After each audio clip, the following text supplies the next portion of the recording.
Bismillahirrahmanirrahim. Assalamualaikum warahmatullahi wabarakatuh. Halo Ananda Soleh dan Soleha, bagaimana kabarnya hari ini?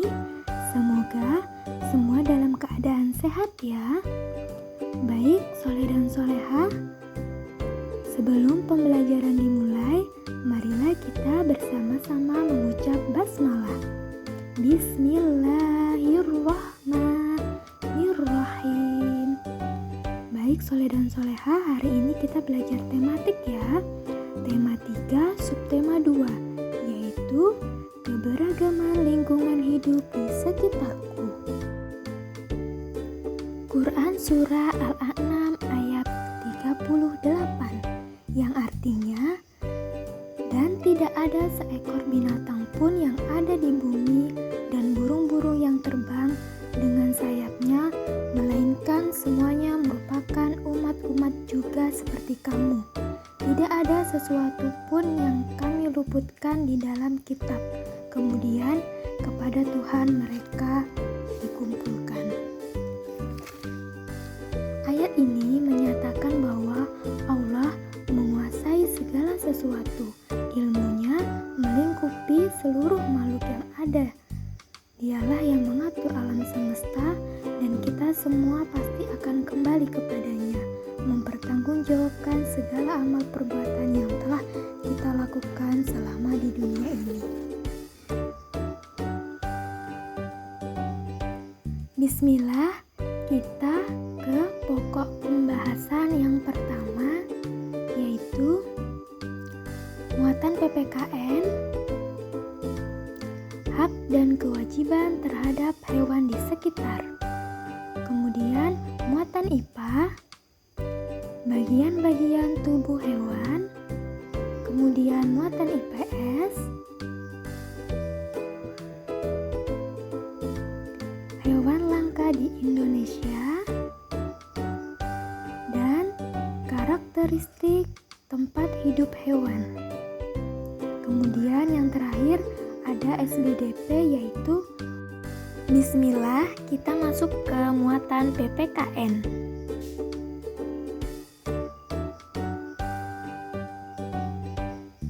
Hewan,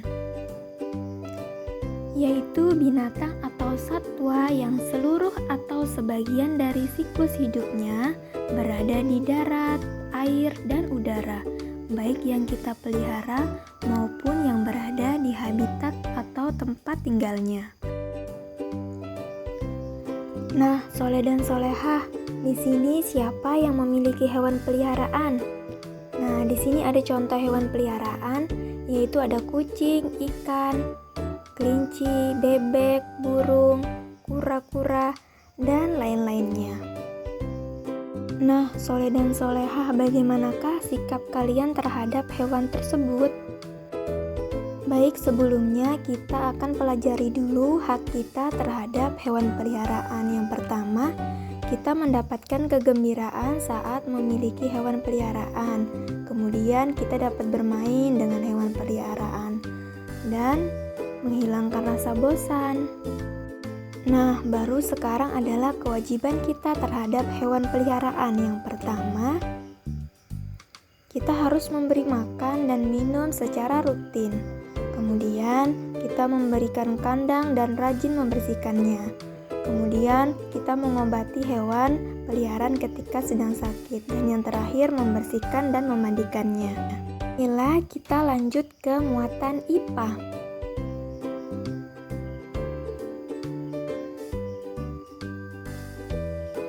Bagian-bagian tubuh hewan dan fungsinya. Nah, di situ ada burung merpati. Bagiannya yaitu paruh. Paruh itu berfungsi untuk mengambil makanan. Kemudian ada sayap.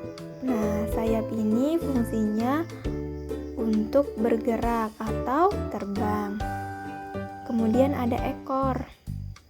Ekor berfungsi untuk menjaga keseimbangan saat burung terbang. Kemudian ada cakar. Cakar fungsinya untuk mencengkram mangsanya atau bertengger di dahan pohon. Kemudian ada mata. Mata berfungsi untuk melihat benda-benda yang ada di sekitar. Kemudian bulu untuk menutupi tubuhnya dari udara dingin. Bismillah, kita lanjut ke muatan IPS.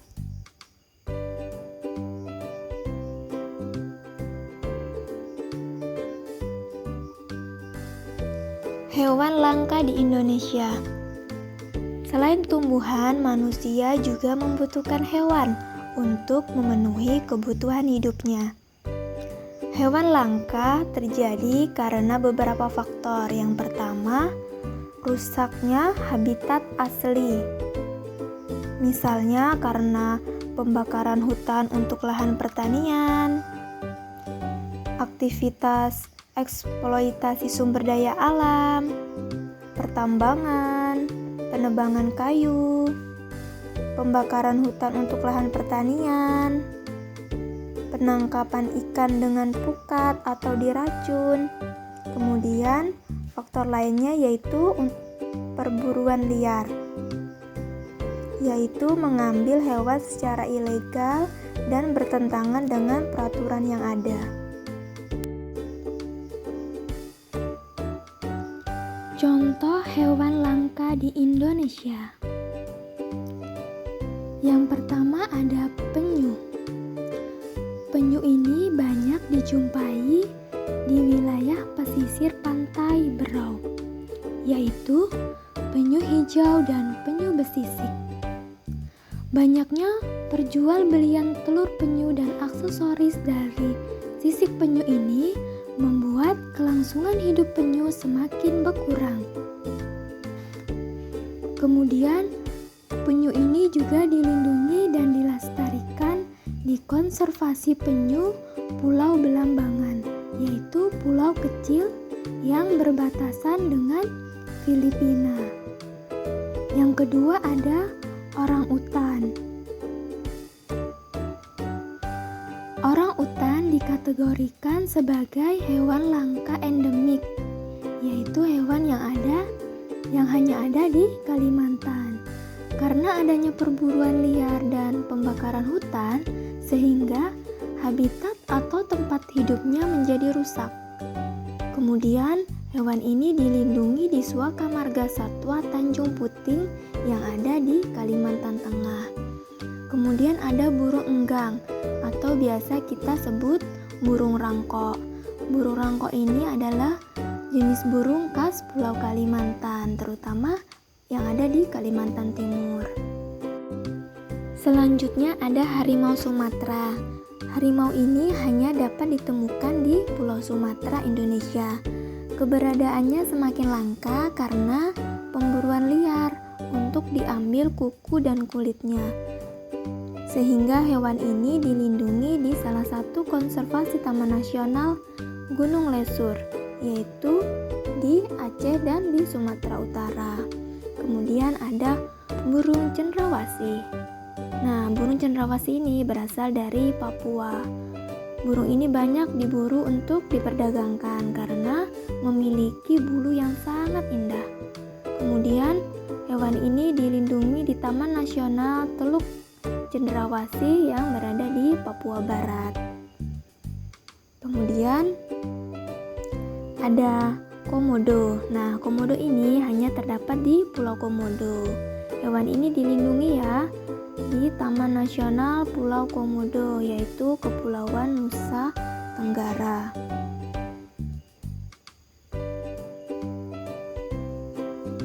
Kemudian ada badak bercula satu. Nah, hewan ini menjadi langka karena banyak diburu untuk diambil culanya. Jadi, badak bercula satu ini biasa hidup di hutan Sumatera dan Jawa. Hewan ini dilindungi di Taman Nasional Ujung Kulon, daerah Banten.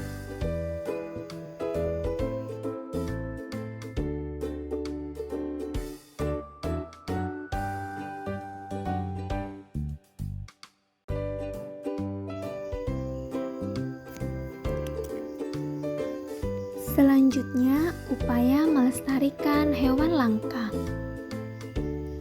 Upaya melestarikan hewan langka bertujuan agar hewan tersebut tidak mengalami kepunahan. Kelestarian hewan sangat bermanfaat bagi kehidupan manusia. Nah, sebagai warga negara yang baik, kita berkewajiban untuk melindungi dan melestarikan hewan langka tersebut. Nah, kira-kira upaya apa saja yang dapat kita lakukan untuk melestarikan hewan langka tersebut?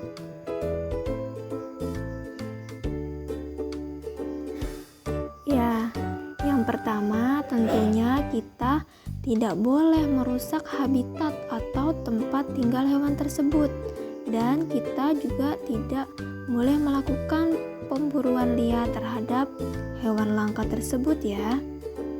Kemudian yang kedua, dapat mendirikan tempat pelestarian atau perlindungan hewan langka seperti Suaka Marga Satwa, Cagar Alam, Taman Nasional, dan kebun binatang. Nah, kira-kira seperti apa sih Suaka Marga Satwa, Cagar Alam, Taman Nasional, dan kebun binatang? Apakah Soleh dan Soleh sudah tahu? Cara pelestarian alam di Indonesia itu dibagi menjadi dua. Yang pertama,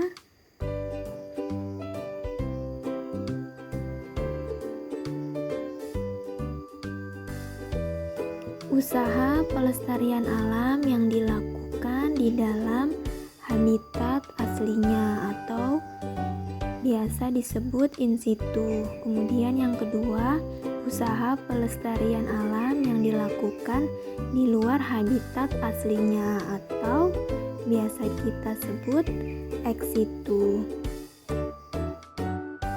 Selanjutnya kita ke contoh pelestarian alam di dalam habitatnya. Di situ ada cagar alam. Cagar alam ini daerah pelestarian hidup tumbuhan maupun hewan yang dilindungi. Di situ ada wisata cagar alam Kersik Luma yang ada di Kutai Barat.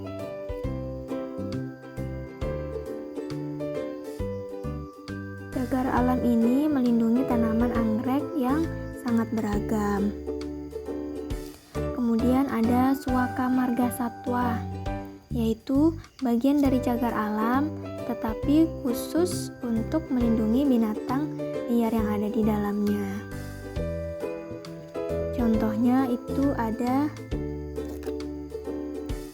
Suaka Marga Satwa Pulau Semama yang ada di Kepulauan Derawan. Nah, di pulau ini terdapat banyak jenis hewan yang dilindungi seperti penyu, paus, lumba-lumba, duyung, dan jenis lainnya. Nah, selanjutnya ada konservasi penyu di Pulau Belambangan, yaitu pulau kecil yang letaknya berbatasan dengan Filipina. Dia masih masuk ke Kecamatan Maratua. Pulau ini merupakan habitat peneluran penyu hijau dan penyu bersisik. Kita lanjut ke Taman Nasional, yaitu kawasan pelestarian alam yang dikelola kemudian dimanfaatkan untuk kegiatan ilmu pengetahuan, pendidikan, maupun pelatihan. Bisa juga untuk sarana rekreasi dan pariwisata. Contohnya ada Taman Nasional Kutai. Ini terletak di Kutai Timur, Kalimantan Timur. Baik, selanjutnya kita ke contoh pelestarian alam di luar habitat atau tempat tinggal aslinya ya.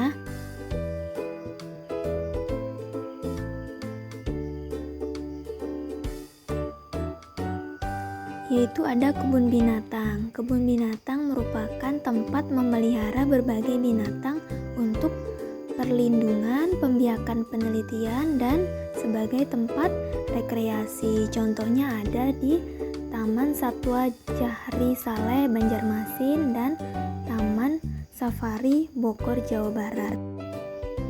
Nah, selanjutnya manfaat melindungi hewan langka. Yang pertama, menjaga keseimbangan ekosistem. Kemudian yang kedua, melestarikan keanekaragaman hayati, baik flora dan faunanya maupun ekosistem yang ada di dalamnya. Kemudian memenuhi kebutuhan bahan pangan maupun obat-obatan. Nah, selanjutnya kita ke karakteristik hewan yang terkait dengan tempat hidupnya. Jadi, setiap hewan itu memiliki tempat tinggal yang berbeda-beda. Ada yang tinggal di dataran kering, dataran basah, kemudian genangan air tawar, air laut, pohon, sampai di tempat yang gelap. Nah, hewan itu memiliki ciri-ciri khas atau karakteristik yang terkait dengan tempat hidupnya. Contohnya ada kaki cicak yang memiliki perekat sehingga cicak dapat merayap di dinding. Kemudian ada kelelawar. Kelelawar ini bisa di tempat yang gelap seperti di atap-atap rumah maupun di dalam gua. Kemudian ada bunglon. Nah, bunglon ini memiliki kemampuan untuk mengubah warna kulitnya sesuai dengan warna benda-benda yang ada di sekitarnya ya.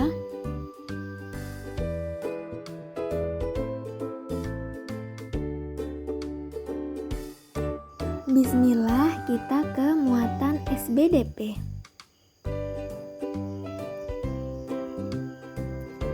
Mozaik yaitu karya seni rupa 2 atau 3 dimensi yang menggunakan bahan berupa keping-keping yang dipotong-potong atau bisa juga utuh, misalnya biji-bijian. Kemudian teknik membuatnya dengan cara ditempel menggunakan lem pada media berupa sebuah bidang datar. Kemudian bahan-bahannya adalah kertas warna, daun, biji-bijian, kepingan kaca, dan pecahan keramik. Nah, berikut ini adalah contoh dari mozaik ya. Untuk cara pembuatannya bisa dilihat di buku paket halaman 71 sampai 72 ya. Alhamdulillah, demikianlah untuk pembelajaran kita hari ini. Terima kasih kepada Soleh dan Solehah sudah menyimak video ini dengan baik. Sebelum Ustazah tutup, marilah kita bersama-sama mengucap hamdalah. Alhamdulillahirabbil alamin. Ustazah akhiri, wassalamualaikum warahmatullahi wabarakatuh.